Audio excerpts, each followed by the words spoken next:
We start with breaking news at noon, a deadly officer-involved shooting in Sheboygan. Thanks for joining us. I'm Jocelyne Pruna. Mike and Amanda have the day off. CBS58's Pari Cruz spoke to officers about the deadly shooting. She joins us live from the scene with the latest. Pari. Thank you, Pari.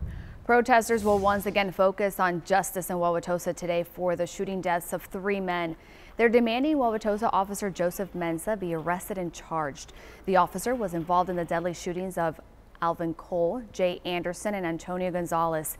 In the cases of Anderson and Gonzalez, both were ruled to be justified self-defense. The shooting of Alvin Cole is still under investigation. Protesters will meet at Mayfair Mall at 3:30 this afternoon with a march starting around 4:30. The Milwaukee Fire Department is expected to address a racially insensitive incident at a fire station later this afternoon. They say someone hung a brown figurine by a looped ribbon at a local fire station. The department says the employee who did it will be disciplined. The Milwaukee Brotherhood of Firefighters called the incident appalling. They say the department should make it clear there is no place for this type of behavior in the fire department ranks. They're also calling for more diversity within the department. The press conference will be at 1 o'clock this afternoon. Why are more police coming for 2 people? Outrage in Brookfield after 2 teenage boys were restrained by police. The incident was captured on body camera and by witnesses with cell phones. Brookfield police say they were flagged down by a loss prevention officer from Burlington Coat Factory. The officer said 2 minors stole something from the store. The incident involved the 13 and 16-year-olds started calm, but as the officers goes through one of the boys' backpacks and finds what they believed are the stolen items, things escalate. The officer tries to arrest a 13-year-old boy who appears to be struggling. At one point, an officer places her knee over his back. That was to keep his arm from going back under, which we just obtained. It's not a lot of pressure. It's not like we're kneeling and putting full body weight on there. Scrawny little boy. It took them a while to get off of him. We kept begging him, hey, check his eyes, check his pulse, make sure he's still alive. Officers say the younger teen spit on them and one of the officers was headbutted. Witnesses say the arrest was too aggressive. The department says neither teen was hurt. New today at noon, 1 person is dead after a motorcycle crash this morning in Milwaukee. It happened near Howell Avenue and Citation Way. The Milwaukee County Medical Examiner's Office confirms that they were called to the scene. We do have calls into police to learn what led up to the crash. Meanwhile, 1 man is dead after a crash on Milwaukee's north side. This one happened around 6:30 last night near 76th and Green Tree Road. Milwaukee police say the 47-year-old driver crashed into an electrical pole. We're told he was the only person in the car at the time and he died at the scene. The cause of the crash is under investigation. And now let's turn to ready weather now with meteorologist Rebecca Scholl. She has a check on what we can expect today. The U.S. has surpassed 50,000 new coronavirus cases in a single day. Yesterday's total shattered the previous record of roughly 45,000 cases, which was set just last Friday. California had the most new cases with nearly 10,000. Meanwhile, President Trump is reversing his stance on wearing masks in public. CBS's Natalie Brandt has the latest from the White House. As daily new U.S. coronavirus cases set a record, President Trump defended his administration's response to the pandemic. We've done a historic thing. We would have lost millions of lives.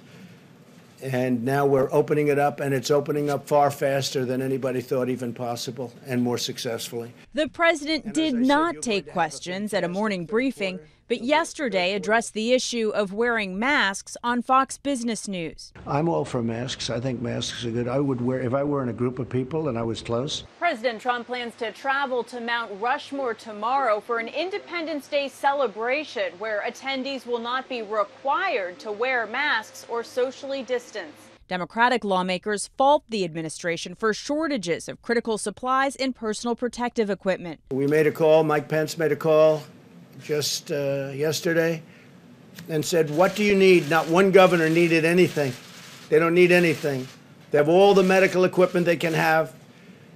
Thank you, U.S. government.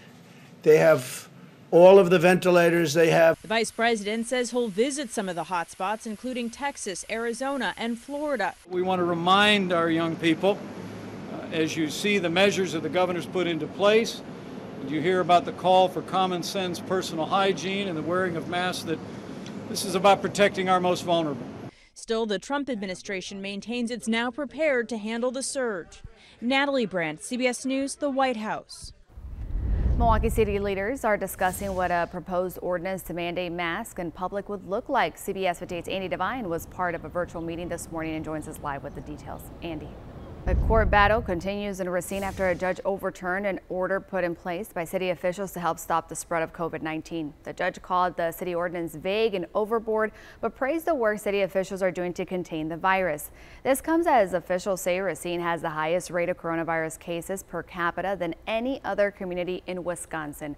Racine Mayor Corey Mason says he's outraged by the judge's decision and calls it irresponsible going into the 4th of July weekend. Starting today, health officials in Dane County are limiting gatherings. Bars won't be allowed to have indoor service, and restaurants will be limited to 25% capacity. Mass gatherings will also be limited. County leaders say people in their 20s are driving the increase in cases. We are committed to having the latest coronavirus information for you on air and online. That includes resources so you can find a testing site closest to you. Just head to our website, CBS58.com, for continuing coverage. After the break, a look at how recent calls for social justice are inspiring a growing interest in Black art. And later, a hiring surge in June. The latest unemployment numbers amid the coronavirus pandemic. You're watching the CBS 58 News at Noon. With a growing push for diversity and social justice, Black artists are experiencing more interest in their work. Through social media and other platforms, these artists are reaching new audiences. CBS's Naomi Rokem explains. In your Money Watch report this afternoon, the job market fired back up in June. According to the Labor Department, employers added 4.8 million jobs last month. That was better than expected. Meanwhile, 1.4 million Americans filed for unemployment claims last week, and the nation's unemployment rate now stands at 11.1%. The number of temporary job losses improved, while the number of job losses that were considered permanent got worse. We're learning more about a possible second coronavirus relief stimulus bill. President Trump says he supports another round of direct payments. He claims he wants to give out more money than Democrats have already proposed, but quote, it has to be done properly. One political analyst says he believes the deal will get done due to climbing coronavirus cases in states that voted Republican in 2016. Democratic politicians already support more financial relief. Walmart is getting into the drive-in theater business. The nation's biggest retailer has teamed up with Tribeca Enterprises to transform 160 of its parking lots into drive-in theaters this summer. Walmart says the family-friendly showings will run from August to October. They haven't said anything about a popcorn stand, but you can buy some snacks using the store's curbside pickup.